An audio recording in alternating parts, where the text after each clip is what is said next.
Apakah Bunda Maryam di Kristen ataupun Islam? Kalau menurut yang saya baca, yang saya ambil hikmatnya, seharusnya sih pribadi yang sama ya. Iya. Cuma kalau dari letak literatur sejarah ada memang perbedaan. Betul. Nah, kalau monggo kalau di Islam sendiri. Aku lagi ya. Tanya lu berat banget cuy. Serius. Iya. Maryam di dalam Al-Qur'an itu dikatakan sebagai anaknya daripada keluarga Imron. Imron iya. Keluarga Imron. Dia punya ibu namanya sama. Karena memang balik lagi orang-orang muslim juga mencarinya daripada Israiliyat namanya. Jadi dalil-dalil Israiliyat atau Alkitab sebenarnya. Jadi dia punya ibu namanya Hannah, lalu kemudian dia lahirnya di Baitul Maqdis. Jadi kalau dalam bahasa Ibrani Bait Hamikdas ya. Dia lahir di situ di daerah Masjidil Aqsa yang sekarang. Dan pada saat itu ibunya pengen banget bahwa dia itu jadi seorang laki-laki.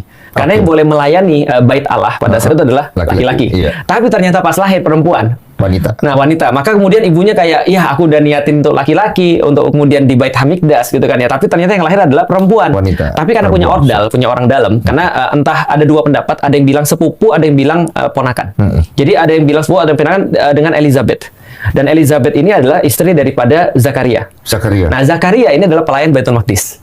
Jadi dia adalah nabi yang melayani Baitul Maqdis pada saat itu. Maka Maryam ditempatkan wakafalaha Zakaria, dan dia ditempatkan pengasuhannya di bawah Zakaria dari keluarga Imron tadi.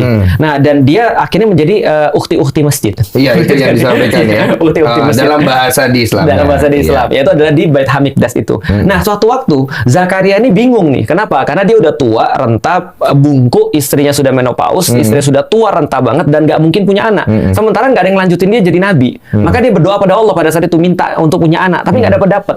Ketika dia datang ke tempat Maryam di dalam surat Ali Imran, dia tiba-tiba dapat Maryam ini dapat banyak sekali buah-buahan yang bukan dari tempat itu. Lalu kemudian Zakaria bilang, kamu dapat dari mana ini? Maryam bilang sederhana, ini dari Allah. Lalu kemudian ketika dia dengar dari Allah, dia datang ke tempat doanya Maryam, mihrabnya. Lalu kemudian dia di sana berdoa, disitulah Allah jawab dia dapat Yahya atau Yohanes Pembaptis nanti. Nah, jadi ketika dia dapat Yahya, Yahya ini duluan lahir daripada Yesus, akhirnya Isa. Nah, jadi ketika dia berdoa di mihrabnya Maryam, dia dapat Yahya langsung dijawab. Ketika itu Allah bilang, sama aku pikir cerita di dalam Alkitab, Allah bilang bahwasanya kamu tidak akan bisa ngomong 3 hari. Kecuali dengan isyarat. Nah, lalu kemudian benar dia nggak bisa ngomong 3 hari. Setelah itu terus kemudian istrinya mengandung. Nah, ketika istri mengandung, diberikanlah nama Yahya atau Yohanes yang nanti akan membaptis Yesus. Nah, setelah kasus itu baru Maryam disamperin sama malaikat Jibril. Nah, malaikat Jibril bilang, kamu akan mengandung. Maryam bilang, aku nggak punya siapa-siapa, aku nggak pernah digauli siapapun, bahkan dekat aja tidak. Bagaimana aku bisa hamil? Lalu kemudian Jibril bilang, kamu sudah ditentukan kamu hamil. Lantas tiba-tiba dia hamil, menurut pendapat para ulama 1 malam aja. 1 malam tiba-tiba langsung jadi besar. Langsung besar. Nah, bayangin ukti-ukti masjid yang nggak pernah disentuh siapapun, tiba-tiba hamil.